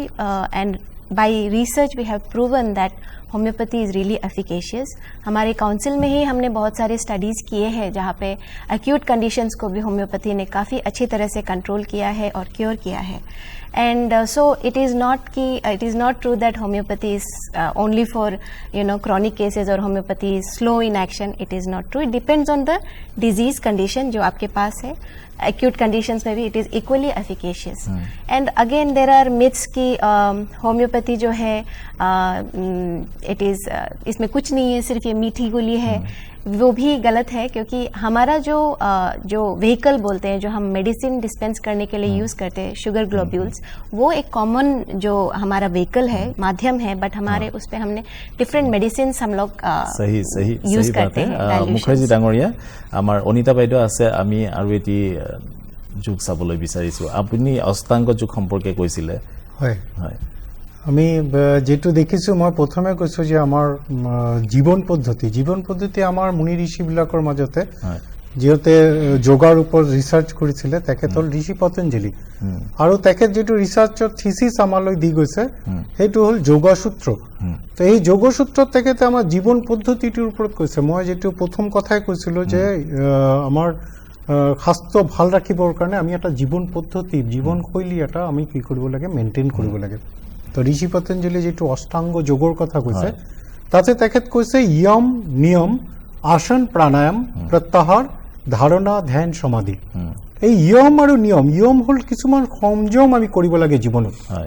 আৰু নিয়মৰ মাজত কিছুমান ৰুলস আমি কি কৰিব লাগে জীৱনত মানিব লাগে আৰু তেতিয়াই আমি এটা স্থিতিত আৰামত বহিব পাৰো স্থিৰম সুখম আসনম কোনো স্থিতিত সুখৰ অনুভূতি কৰি যদি আমি বহিব পাৰো হেতুকে আসন বুলি কয় আৰু যেতিয়া আমি বহিব পাৰো আমি উশাহ নিশাহ লৈ আছো তাৰ অনুভূতিটো আমি কৰিব পাৰো যেতিয়া আমি উশাহ লৈ আছো ঠাণ্ডা বতাহ আমাৰ ভিতৰত সোমাই আছে আকৌ এৰি আছো গৰম বতাহ ওলাই আছে সেই অনুভূতিটো যেটো কৰিব পাৰো দ্যাট ইজ কি প্ৰাণায়াম আৰু যেটো সেই অনুভূতিটো আহে তেতিয়া কি হয় এভৰিথিং ডিটাচ হৈ যায় আমাৰ সব বস্তুৰ পৰা আমি ডিটাচ হৈ নিজৰ মাজতে কনসেন্ট্ৰেট হৈ যায় তো তাৰ পিছত কি হয় ধাৰণা ধ্যান সমাধি এটো মানুহৰ ভিতৰত পুৰা চেঞ্জ কৰি দিয়ে এখানে ঋষি পতঞ্জলি প্রথম পার্ট যেটো আছে ইয়ম নিয়ম আসন প্রাণায়াম কি কৈছে বহিরঙ্গ কৈছে আমি যেতিয়া প্র্যাকটিস কৰো মানুহে দেখা পায় কয় আৰে তোমাৰ দেখুন মুখত গ্লেজ আহিছে তোমাৰ ফিগাৰটো ইমান ধুনিয়া হৈ গৈছে তোমাৰ মনটো ইমান ভাল হৈছে কিন্তু যেতিয়া ধাৰণা ধ্যান সমাধি আহে তেতিয়া মানুহজন ভিতৰৰ পৰা চেঞ্জ হৈ যায় মুখাৰ্জী ডাঙৰীয়া আমাৰ অনিতা বাইদেউ আছে আৰু এটি যদি আমাক যোগ দেখুৱাই নিশ্চয় উপকৃত হ'ম কাৰণ আমি প্ৰত্যেকে জানো বৰ্তমান সময়ত আমি প্ৰত্যেকে যোগ কৰাটো এক নিয়মত পৰিণত কৰাটোৱে শ্ৰেয় বুলি ভাবো হয় আমি এটা যোগ যেটো আমাৰ আজিকালি কমন ডিজিজ হৈ গৈছে ডায়াবেটিছৰ কাৰণে আমি এটা যোগ আজি চাম হেতুক আমি বক্ৰাসন বুলি কওঁ বক্ৰাসনৰ কাৰণে স্থিতি হ'ব দুটা ভৰি লগ লগাই ষ্ট্ৰেট হ'ব বহি আমি কৰিম ৰাইট সাইডৰ পৰা কৰিম আমি যিকোনো যোগাৰে ৰাইট সাইড আৰু লেফট সাইডৰ পৰা কৰো ফাৰ্স্ট ৰাইট সাইডৰ পৰা কৰিম একমত আমি ৰাইট লেগ টু বেন্ড কৰিম লেফট লেগলৈকে হাতটো পাছফালে যাব দুয়ত আমি লেফট হ্যান্ডটো নিৰ ওপৰেদি ধৰিম আৰু বেক সাইডে ঘূৰি দিম ইয়াতে কি হয় আমাৰ পেটত বিৰাট ষ্ট্ৰেছ আহিব আৰু এইটোত আমাৰ পেংক্ৰিয়াছটো এক্টিভেট হৈ যায় আমাৰ সুগাৰৰ যিহেতৰ পেচেণ্টৰ প্ৰব্লেম আছে এইটো যদি আমি প্ৰেক্টিছ কৰোঁ ডেইলি অলপ সময় এইটো স্থিতিত থাকো স্থিৰম সুখৰ অনুভূতি হৈ আছে স্থিৰভাৱে আছে সুখৰ অনুভূতি হৈ আছে এইটো আসন বুলি কয় এই অনুভূতিৰ মাজেদি আমাৰ কি হ'ব পেংক্ৰিয়াছটো এক্টিভেট হৈ যায় আমাৰ ডায়াবেটিছৰ কাৰণে এইটো ভাল ইয়াতে ত্ৰিনিত আমি আকৌ লেফট হ্যান্ডটো ৰিলিজ কৰিম চতুয়াৰি ৰাইট লেগ ৰাইট হ্যান্ড স্থিতি নাও আমি আকৌ লেফট সাইডৰ পৰা কৰিম স্থিতি একম লেফট লেগ বেন্ড কৰিম দুয়ে ৰাইট হ্যান্ডে ধৰিম আমি যদি কোনো আসন কৰোঁ আসনৰ যদি ৰাইট সাইডৰ পৰা কৰোঁ আমি লেফট সাইডৰ পৰা কৰিব লাগে আকৌ যদি আমি ষ্টেণ্ডিং আসনত কৰোঁ আমি ফৰৱাৰ্ড বেণ্ডিং কৰিলে আমি বেক বেণ্ডিং কৰিব লাগে আৰু যদি আমি পেট পেলাই কিছুমান আসন কৰোঁ তেতিয়া আমি ফৰৱাৰ্ড আপ কৰিলে বেক সাইডে আপ কৰিব লাগে প্ৰতিটো আসনৰ ৰাইট সাইড আৰু লেফট সাইডত কৰিলে পুৰা বডিটো বেলেন্স হয় এই আসনৰ মাজেদি আমাৰ কি হৈছে আকৌ পেংক্ৰিয়াছটো একবাৰ ৰাইট সাইডে এক্টিভেট হৈছে একবাৰ লেফট সাইডে এক্টিভেট হৈছে আৰু পুৰা বডিটো ধুনীয়া এটা ষ্ট্ৰেছ আহে এইটোৰ যদি আমি প্ৰেক্টিছটো কৰি থাকোঁ আমি চাম যে আমাৰ ডায়াবেটিছৰ যেটো কাউণ্টিং আছে এইটো ঠিক হৈ যাব বাইদেউ যেনেকা অলপ আগতে কৈছে বা আপুনিও যেটো কথা ক'লে যে হোমিওপ্যাথি বা এলোপ্যাথি পটকৈ কাম কিয় কৰে বা নকৰে তো আমাৰ বডিটো আমি বেয়া কৰিছো এৰাউণ্ড 20 ইয়াৰ্স 30 ইয়াৰ্স লাগিছে বেয়া কৰিবলৈ আৰু এইটোক যদি ভাবো যে আজিয়ে মই ঠিক কৰি পেলাম মেডিচিন দি সেইটো কিন্তু টেম্পৰাৰী ঠিক হয় কিন্তু যদি আমি পাৰ্মানেন্টলি ঠিক কৰিব লাগে সেইটো কাৰণে কিন্তু সময় দিব লাগিব আৰু সময় দি যেটো ট্ৰিটমেন্ট হ'ব এইটো যোগাৰ মাজেদি আয়ুৰ্বেদিকৰ মাজেদি হোমিওপ্যাথিৰ মাজেদি যেতিয়া ধীৰে ধীৰে ধীৰে ৰেক্টিফাই হয় সেইটো কিন্তু পাৰ্মানেন্ট ৰেক্টিফিকেশন হয় আমি হয়তো এটা হাই ডোজ দি আমি পটকৈ বস্তুটো বিগটো কমাই দিব পাৰো কিন্তু এটো টেম্পৰাৰী কিন্তু আকৌ গৈ ঘূৰি আহিব ধন্যবাদ মুখাৰ্জী ডাঙৰীয়া আমি কথা পাতি আছিলো আমাৰ সাকসেস ষ্টৰীৰ এগৰাকী ব্যক্তি অতিথি আমাৰ মাজত উপস্থিত আছে আপুনি পৰৱৰ্তী সময়ত বাইদেউৰ ওচৰলৈ গৈ কি ধৰণে আপুনি চিকিৎসা পালে সেই কথাখিনি সম্পৰ্কে অলপ মই দৰ্শকসকলক আৰু মই ইয়াত উপস্থিত থকা বিশেষজ্ঞসকলক জনাব খুজিছো যে মই হেপাটাইটিছ বি আৰু সিৰোসিছৰ patient non alcoholic chronic liver disease কিন্তু গুৱাহাটীত মোৰ প্ৰপাৰলি ডায়াগনাইজড হোৱা নাছিল প্ৰায় 6 মাহ চিকিৎসা লোৱাৰ পিছত মই এছিয়ান ইনষ্টিটিউট অফ গেষ্ট্ৰএণ্টাৰলজি যেটো এআইজি বুলি কয় হায়দৰাবাদ গ'লো হায়দৰাবাদত মোক কনফাৰ্ম কৰিলে যে মই হেপাটাইটিছ বি আৰু লিভাৰ সিৰোসিছৰ পেচেণ্ট চিকিৎসা কণ্টিনিউ কৰিলোঁ কৰাৰ পিছত মোৰ এটা ডাঙৰ সমস্যাৰ সৃষ্টি হ'ল হেপাটিক এনকেফেলোপেথি হেপাটিক এনকেফেলোপেথিত মানুহজনৰ সাময়িকভাৱে স্মৃতি শক্তি লোপ পায় মই কি কৰিছোঁ গম নাপাওঁ এইটো যেতিয়া সমস্যাটো হ'ব ধৰিলে মই ডক্টৰসকলৰ তেতিয়া মই গুৱাহাটীৰ প্ৰায় যিবিলাক আগশাৰী নাৰ্ছিং হোম প্ৰত্যেকবোৰতে বুলি ক'ব পাৰি চিকিৎসালয় আৰু এই চিকিৎসালয় মোৰ এটাই স্পষ্ট ধাৰণা হ'ল যে এই এলোপেথি চিকিৎসাত যিবিলাক ঔষধ বা যি ধৰণে চিকিৎসা কৰা হয় সকলোবোৰ প্ৰায় একেই আৰু তাৰ মানে কেৱল ব্ৰেইন নেম মেডিচিনৰ ব্ৰেইন নেমবোৰ ইতিমধ্যে মই চেন্নাই এখন আগশাৰী চিকিৎসালয় এজন চিকিৎসকৰ সৈতে মই হেৰি কৰিলোঁ তেওঁক দেখুৱালোঁ তেওঁ ক'লে তেওঁৱে নহয় আৰু কেইবাখনো নাৰ্ছিং হোমৰ ব্যক্তিগত নাৰ্ছিং হোমৰ ক'লে যে আপোনাৰ লিভাৰ ট্ৰান্সপ্লান্টেশ্যন কৰিব লাগে অৰ্থাৎ যকৃতৰ সংৰোপণ কৰিব লাগিব নহ'লে কোনো গত্যন্তৰ নাই তো যকৃতৰ সংৰোপণ এতিয়া আমি আকৌ কথা পাতিম যিহেতু আমাৰ এটা সময় সীমা আছে গতিকে আপুনি চমুকে আমাক কথাখিনি ক'ব কেনেকৈ আহিল আকৌ আপোনাৰ ওচৰলৈ আহিম এতিয়া আহিছোঁ আমাৰ শৰ্মা ডাঙৰীয়াৰ ওচৰলৈ যে সময় পৰিৱৰ্তনৰ লগে লগে আমাৰ জীৱন ধাৰণবোৰো সলনি হৈ গৈছে গতিকে এই জীৱন ধাৰণৰ পৰিৱৰ্তনে আমাৰ কি কি সমস্যাৰ সৃষ্টি কৰিছে বুলি আপুনি ক'ব খুজিছে কথা কৈ থৈছোঁ যে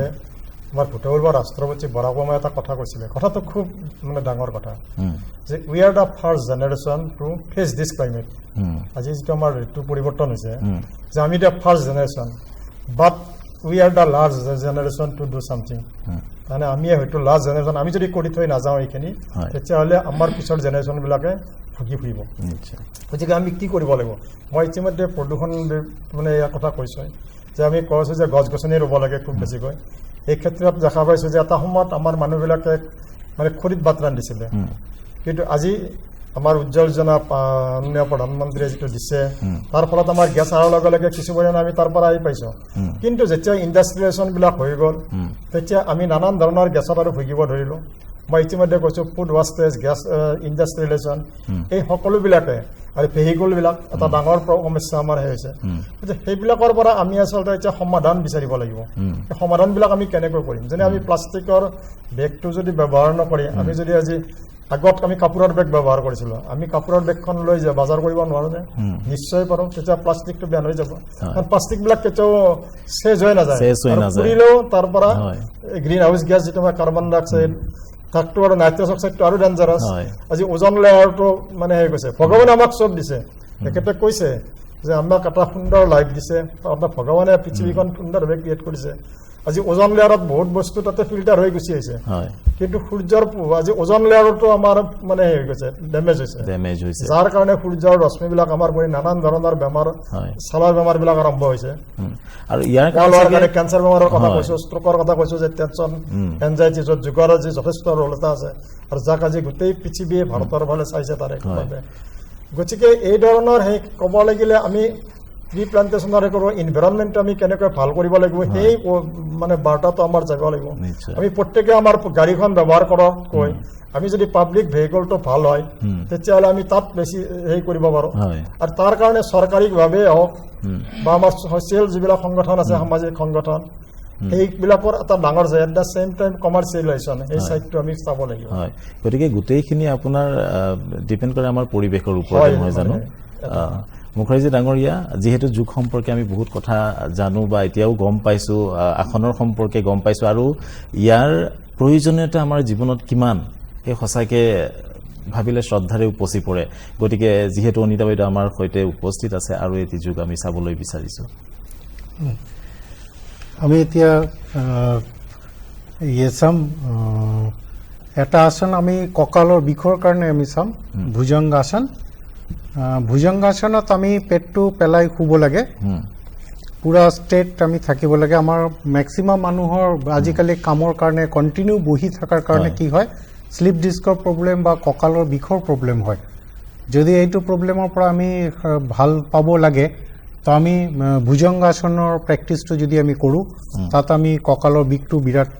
ভালকৈ পাব পাৰি। আমাৰ এইটো স্থিতি পজিশ্যন, আমি একমত দুটা হাত বুকুৰ ওচৰত লৈ যাম, দুয়েত আমি পুৰা বডিটো উঠাই দিম কঁকাললৈকে। ইয়াতে ধুনীয়াকৈ কঁকালত এটা বিষৰ অনুভূতি হ'ব, আৰু সেইটো যদি আমি কণ্টিনিউ আজি 20-25 দিনৰ কণ্টিনিউ প্ৰেক্টিছ কৰোঁ, আমি চাম যে আমাৰ কঁকালৰ শ্লিপ ডিস্কৰ যিটো প্ৰব্লেম আছিলে, সেই শ্লিপ ডিস্কৰ প্ৰব্লেমখিনি বহুতখিনি ইয়াতে কি হৈ যাব, ৰিলিজ হৈ যাব, আৰু আমাৰ ভাল পাব। আপোনালোকে এইটো কৰি চাব পাৰে। আমি দেখিছোঁ যে মেক্সিমাম আমাৰ তাতে এইটো কমপ্লেইন লৈ আহে যে কঁকালৰ বিষ হৈ আছে। কিয় হৈ আছে? কাৰণ কণ্টিনিউ লং ড্ৰাইভিং কৰি আছে গাড়ীত, বা অফিচত কণ্টিনিউ ৰাতিপুৱাৰ পৰা আবেলিলৈকে বহি থাকে, বা ঘৰতো যেতিয়া কাম কৰি থাকে, লাহে লাহে কি হয়, কঁকালত প্ৰব্লেমটো আহে। আৰু এইটো আসনৰ মাজেদি আমি কঁকালৰ বিষটো ভাল কৰিব পাৰোঁ। কিন্তু সেই বাইদেউ কোৱাৰ নিচিনা আয়ুৰ্বেদিকত যেনেকৈ আছে, এইটো কিন্তু একদিন বা 2 দিন কৰিলে আপুনি ইয়াৰ বেনিফিটটো নাপায়। এইটো বেনিফিটটো মিনিমাম আপুনি 20 days বা 1 monthৰ প্ৰেক্টিছ কৰাৰ পাছত কণ্টিনিউ এটা টাইমত এটা সময় যদি আপুনি মেইনটেইন কৰি থাকে, আপুনি আফটাৰ 20 days চাব আপুনি বেনিফিট পাব। উইদাউট মেডিচিনো আমি এইটো আমি নিজে কি কৰিব পাৰোঁ। আৰু এনেধৰণৰ আসনবোৰ কৰাটো খুবেই প্ৰয়োজন, কাৰণ আজিকালি আমি প্ৰত্যেকে কঁকালৰ বিষত ভোগোৱে, নহয় জানো? কঁকালৰ ৰোগত। জেউতি বাইদেউ, আহিছোঁ আপোনাৰ ওচৰলৈ। যিহেতু আপুনি আয়ুৰ্বেদৰ এগৰাকী বিশেষজ্ঞা, আপোনাৰ আজি এগৰাকী ৰোগীও ইয়াতে উপস্থিত আছে, তেওঁৰ জীৱনৰ সেই সফল কাহিনী লৈ। আধুনিক বিজ্ঞানৰ সৈতে আয়ুৰ্বেদৰ সম্পৰ্ক কেনেধৰণৰ, এই সম্পৰ্কে কিবা অলপ ক'ব নেকি? সম্পৰ্ক মানে আমাৰ যিটো গৱেষণামূলক কাৰ্যবিলাক গৱেষণামূলক কাৰ্যৰ বাবে আমাৰ যি টেকনলজিবিলাক আমি মডাৰ্ণৰ পৰা ল'বই লাগিব গ্ৰহণযোগ্য হ'বৰ বাবে বা আমাৰবিলাক এষ্টাব্লিছ কৰিবৰ বাবে এভিডেন্স বেছৰ কাৰণে আমি টেকনলজিটো মডাৰ্ণৰ পৰা ল'বই লাগিব কাৰণ আজি মানুহ এজনে আপোনাক বিনা ইনভেষ্টিগেশ্যন বা কিবা তেওঁ স্বাস্থ্যৱান বুলি মানি নলয় বা ৰোগৰ পৰা যে নিৰাময় হৈছে তেখেতে মানি নলয় সেইখিনিৰ কাৰণে আমাৰো মডাৰ্ণৰ যিখিনি ইনভেষ্টিগেশ্যন বা সেইখিনি আমি জানিব লাগিব কিছু পৰিমাণে হ'লেও আমি মানে পেথলজিটো আমি জানিব লাগিব সেইখিনি আমি যিহেতু হয়তো ছাইড ইফেক্ট বা কিবা সেইবিলাক কথাৰ বাবে সেয়া ভাবোঁ যে মই আৰু তেওঁলোক এতিয়া ধৰক আমি যুদ্ধক্ষেত্ৰ এখনত গ'লে মানে ঢাল আৰু তৰোৱাল দুয়োটাই দৰকাৰ প্ৰটেকশ্যন আৰু তৰোৱালটো গতিকে মই ভাবোঁ যে দুয়োজন যদি প্ৰটেকশ্যন ঢাল আৰু তৰোৱালেৰে আমি কাম কৰিব পাৰোঁ তেতিয়া আমি আগুৱাই যাব পাৰিম নিশ্চয় মই ভাবোঁ সম্ভৱ এতিয়া আমাৰ ইমাৰ্জেঞ্চিত তেতিয়া আমাৰ এজন এনচেফেলাইটিছ পেচেণ্ট আহিলে বা ক'লোঁ বা কেনেকুৱা ধৰণৰ নিশ্চয় গতিকে আমি এতিয়া ইমাৰ্জেঞ্চিত পঠাব লাগিব এতিয়া আমি লৈ বহি থাকিলেতো নহ'ব গতিকে মই ভাবোঁ ঢাল আৰু তৰোৱালে যেনেকৈ ৰোগলৈ যুঁজিবৰ বাবে আমি অকল আমি বুলি নহয় যোগা হওক হোমিঅ'পেথি আমি সকলোৱে তেনেকৈ আগবাঢ়ি যাব লাগিব কাৰোবাৰ প্ৰটেকশ্যন কৰিব লাগিব কোনোবাই ধৰক মানে ৰোগটো মাৰিব লাগিব তেনেকুৱা আৰু डॉक्टर ली जी 2 साल पेंडेमिक गया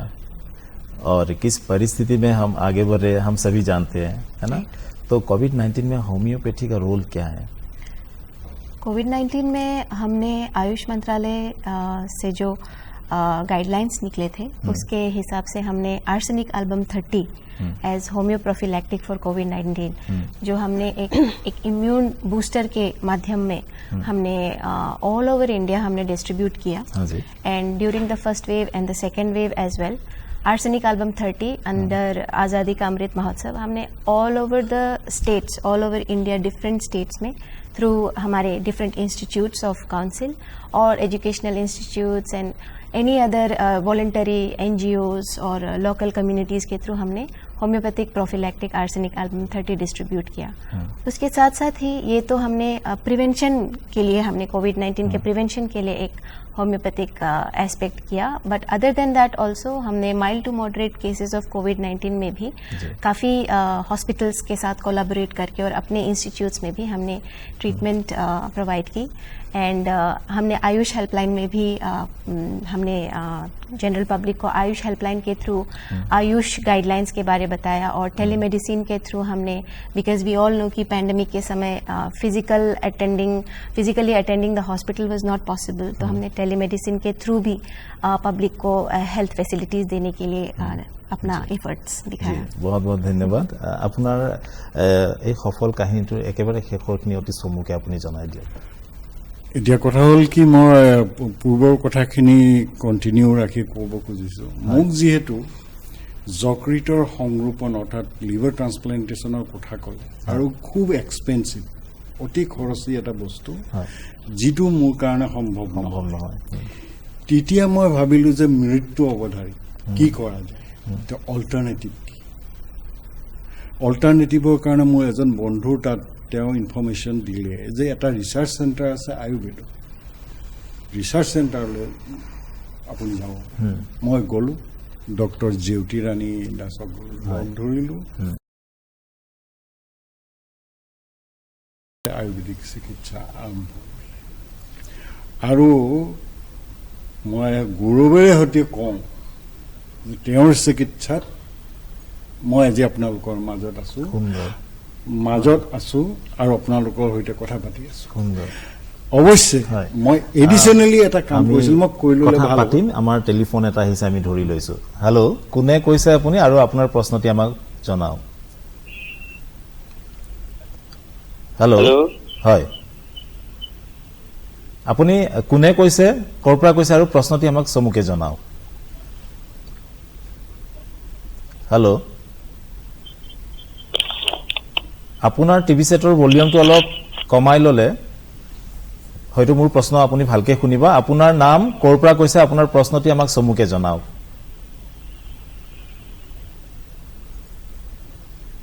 হেল্ল' হেল্ল' হেল্ল' হয় আপোনাৰ প্ৰশ্নটি কওক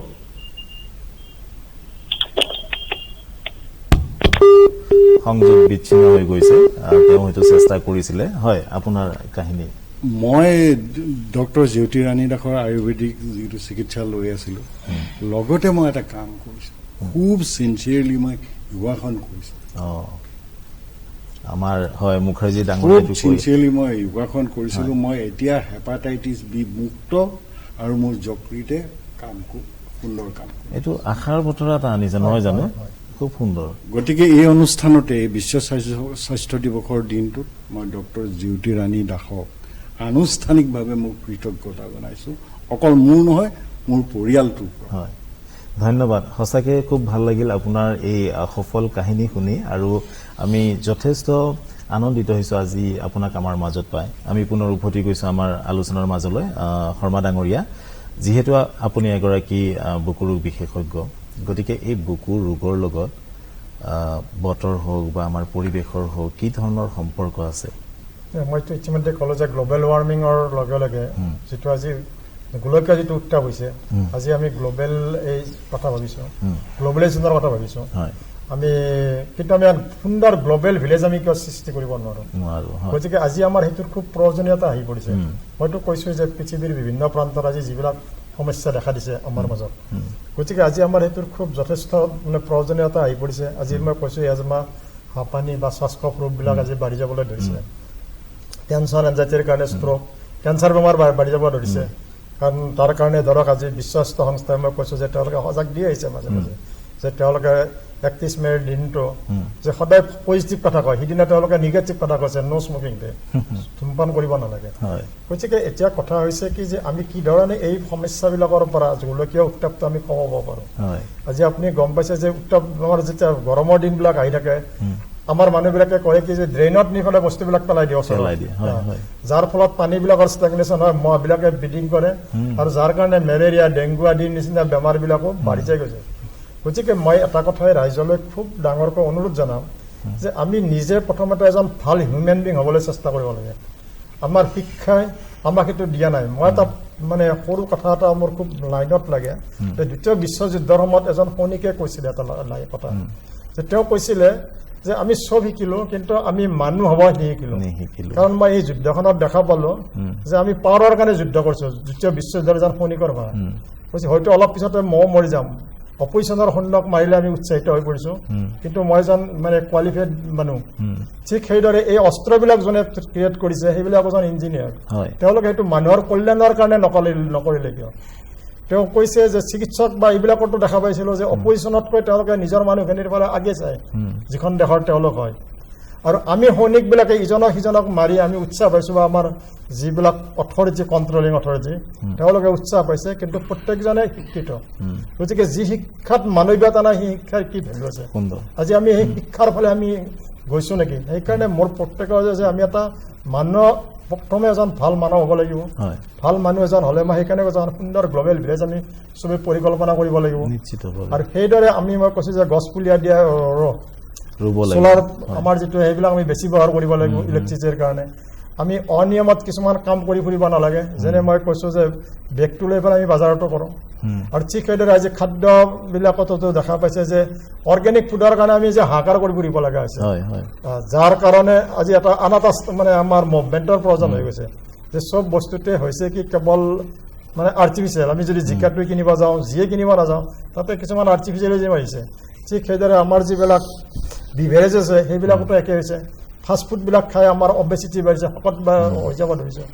গতিকে আনফালেতো আমাৰ টেনশ্যন এনজাইটি এইবিলাকতো আছেই গতিকে এইবিলাকৰ আমি পৰিৱেশটো আমি ভাল কৰিব লাগিব ফিজিক মই কৈছোঁ মেণ্টেলি আমি চাউণ্ড হ'ব লাগিব এট দ্য ছেম টাইম আমি গছপুলি আদি ৰোপণ কৰি আমি ফৰেষ্টেশ্যন কৰিব লাগিব এইখিনিতে মই আমাৰ পদ্মশ্ৰী যাদৱ পায়েঙক মই মানে হেৰি কৰিছোঁ নমস্কাৰ জনাব কৈছোঁ যে এখন ফৰেষ্টৰ কথা ভাবিব পাৰিছে যিটো মই এজন শিক্ষিত মানুহ বহুতে সেইটো কথা ভাবিব পৰা নাই যে সেনেকুৱা মানুহবিলাকক আমি আচলতে এনেকুৱা দিনতো আমি মাতি আনি তেওঁলোককে আমি কৰিব লাগে আৰু আচলতে তেওঁৰ সেই মনোভাৱ আমাৰ প্ৰত্যেকৰ মনতে সৃষ্টি হ'ব লাগিব নহয় তেতিয়াহে আমি আমাৰ পৃথিৱীখন আমি ভবামতে পাম মুখাৰ্জী ডাঙৰীয়া এই য়োগা এইবোৰ কৰাৰ কিবা নিয়ম আছে নেকি নে আমি যিকোনো ক্ষেত্ৰতে কৰিব লাগিব কিছুমানে কয় খালী পেটত কৰিব লাগে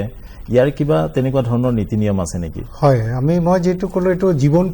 জীৱন পদ্ধতিতে আমাৰ সব বস্তুৰে এটা ৰুলত আমি চলো আমি যেতিয়া যোগা নকওঁ মই আসন বা প্ৰাণায়াম কৰোঁ আমি তেতিয়া অলপ সময় আধা ঘণ্টা বা 1 ঘণ্টা আমি অলপ মানে হেভি ডায়েট কৰিব নালাগে তেতিয়া হলে আমাৰ পেটৰ গণ্ডগোল হ'ব পাৰে তো আমি উইদাউট 1 ঘণ্টা বা একদম আৰ্লি মৰ্নিঙত আমি উঠি যদি প্ৰেক্টিচ কৰিব পাৰোঁ বা ইভিনিং টাইমটো বৰ ধুনীয়া টাইম কাৰণ এই এটা মৰ্নিঙতে সূৰ্যটো উঠে যেতিয়া তাৰ পাৱাৰটো বহুতখিনি এফেক্টটো আমাৰ শৰীৰত আহে সেই এফেক্টটো যদি আমি আসনৰ মাজেদি বা প্ৰাণায়ামৰ মাজেদি নিজৰ মাজত ল'ব পাৰোঁ আমাৰ দিনটো পুৰা এক্টিভ হৈ যায় আৰু ইভিনিং টাইমটো সেনেকৈ এক্টিভ হয় আমি মৰ্নিং বা ইভিনিঙত কৰিব পাৰিলে আসন বা প্ৰাণায়াম বৰ সুন্দৰ সময় আৰু এইটোত আমাৰ শৰীৰো ভাল থাকে মনটোও ভাল থাকে ফ্ৰেছ থাকে বতাহটোও ৰাতিপুৱাৰ ফ্ৰেছ এয়াৰ থাকে তো এভৰিথিং প্ৰেক্টিচ যদি আমি এইটো সময়ত খোৱাটো একদমেই নাই অলপ পানী অলপ খাব পাৰোঁ হাফ গ্লাছ তাৰপিছত কৰাৰ পাছতো যদি হাফ এন আৱাৰ আমি নোখোৱাকৈ থাকি হাফ এন আৱাৰ পাছত কৰিলে ধন্যবাদ ডাঙৰীয়া আচলতে বিশ্ব স্বাস্থ্য দিৱস উপলক্ষে আজি আপোনালোক সকলোকে আমাৰ মাজত পাই আমি যথেষ্ট আনন্দিত উৎসাহিত আৰু বহুতো কথা জানিবলৈ পাৰিলোঁ আৰু এটাই কথাই গম পালোঁ যে আমাৰ পৃথিৱীখন আমি সেউজীয়া কৰি ৰাখিবই লাগিব প্ৰদূষণ মুক্ত কৰি ৰাখিবই লাগিব যিকোনো প্ৰকাৰে গতিকে অশেষ ধন্যবাদ জ্ঞাপন কৰিছোঁ আৰু ভৱিষ্যতলৈ পুনৰ লগ পাম তাৰে আশাৰে প্ৰিয় দৰ্শক আজি আপোনালোকৰ মাজৰ পৰা বিদায় মাগিছোঁ পুনৰবাৰ বিশ্ব স্বাস্থ্য দিৱসৰ শুভেচ্ছা জনাই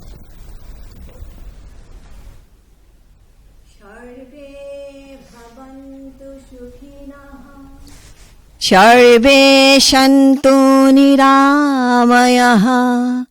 सर्वे भद्राणि पश्यन्तु मा